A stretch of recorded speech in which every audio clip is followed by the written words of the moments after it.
நானோ என் தம்பி பாலோ திருப்ப சொல்றோம், ஓட்டுக்காக நிற்பவன் இதை பேச மாட்டான், நாட்டுக்காக நிற்பவன் தான் இதை பேசுவான்.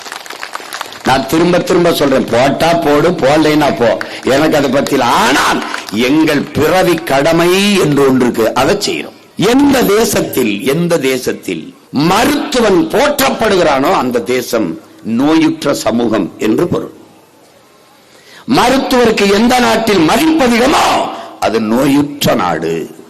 எங்கே வழக்கறிஞர், நீதிபதிகள், காவல்துறை அதிகாரிகளுக்கு பெரிய மதிப்பும் மரியாதையும் இருக்கிறதோ, நீதிபதிகள் தெய்வம் போல போற்றப்படுகிறாரோ அது குற்ற சமூகம், குற்றம் மிகுந்த நாடு. எந்த நாட்டிலே வேளாண் குடிமகனும் நெசவாளனும் ஆசிரியர் பெருமக்களும் போற்றப்படுகிறார்களோ அந்த நாடு பசியற்ற நாடு, நாகரிகமான நாடு, அறிவார்ந்த நாடு என்றார்.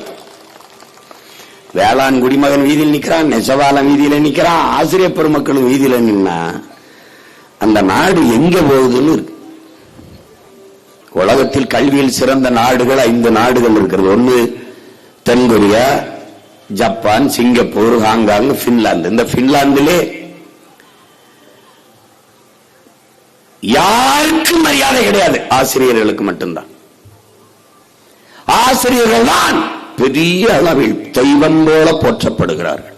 அதற்கு காரணம், நான் ஐஏஎஸ், நான் ஐபிஎஸ், நான் மருத்துவர், நீ எவனாவது, இவனை எல்லாம் உருவாக்கியவன் ஆசிரியர்.